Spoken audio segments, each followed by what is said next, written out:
जरी आंधळी मी तुला पाहते रे, तुला पाहते रे, तुझे मृत माझ्या उरी राहते रे, तुला पाहते रे, तुला पाहते रे, तुझी मूर्त माझ्या मनी राहते रे, तुला पाहते रे, तुला पाहते रे. हाय, नमस्कार सगळ्यांना, शुभ सकाळ. तर गाण्यावरनं तुम्हाला वाटलंच असेल की मी कशावरती व्हिडिओ बनवणार आहे ते. तर काय झालेलं होतं बघा, बरेच वर्ष झाले, बरेच म्हणजे मला वाटतंय 15-20 वर्ष झाले असतील, 15-20 वर्ष. तर 15-20 वर्षापूर्वी काय झालं होतं, आमच्या गावात चिकनगुन्ह्याची साथ आली होती. म्हणजे तो एक प्रकारचा डास असतो, वेगळ्या प्रकारचा. तो डास चावला ना की त्याने चिकनगुन्या हा रोग होत असतो. बऱ्याच जणांना माहीत असतं चिकनगुन्या म्हणून. चिकन खाल्ल्यावर होत नसतो. तुम्हाला वाटलं असलं की चिकन खाल्ल्यामुळं तो रोग होतो, तर तसं काही नाही ते.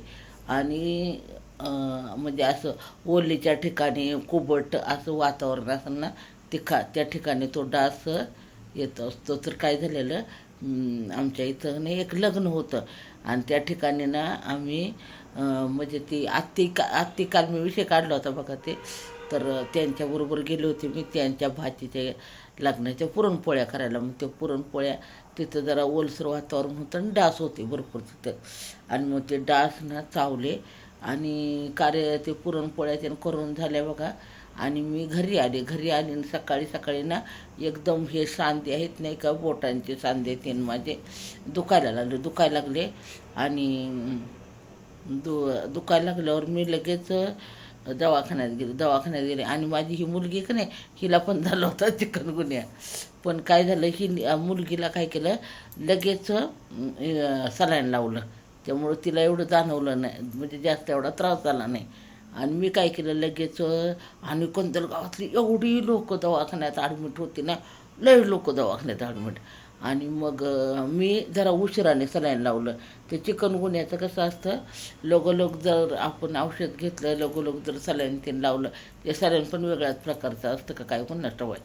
लगोलग सगळं केलं ना, किती प्रतिकारशक्ती वाढली ना की त्रास होत नाही. आणि मी काय केलं, थोडं अंगावर काढलं आणि मग दवाखान्यात गेलो, पण काही उपयोग झाला नाही. मग हे सांधे माझे दुखायचे ना, जीव असा नको नको व्हायचा. मग ते कनेरीवरती ना, ते सरकारी दवाखाना आहे कनेरीमध्ये. मग तिथला का नाही एक कम्पाऊंडर येत होता. मग ती अशी आपलं शाबू तांदूळ आहे नाही का, तेवढीशीच एक गोळी असायची. आणि त्याच्यापेक्षा जराशी मोठी अशी गोळी असायची. मग तो काय करायचा, त्या 2-2 गोळ्या द्यायचा दिवसाला. म्हणजे त्या पिशवीच घेऊन फिरायचा तो.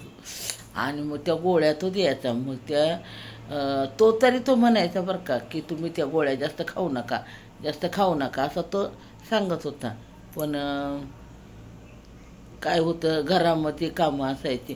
माझी मोठी मुलगी कितवीला होती आता, ते एवढं काय पोरं म्हणजे लहान लहान होती आता, एवढं मला आठवत नाही बरं का पोरं कितवीला होती शाळेला. आता प्रियाला आमच्या लक्षात आहे, पण माझ्या तिला काय मी विचारलं नाही, कारण तिला माहीत नाही मी कशावर व्हिडिओ बनवणार आहे ते, म्हणजे कुठल्या विषयावरती.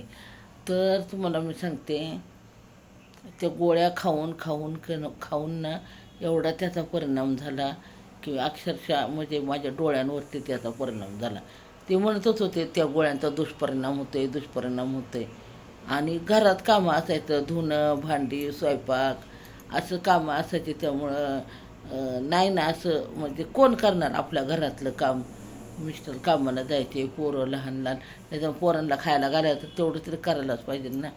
अक्षरशः मी काय करायचे, कधी कधी निरम्यामध्ये कपडे घालायचे आणि दुसऱ्या पाण्यामध्ये हलवायचे नुसते, आणि तशीच कपडे सुकत घालायची.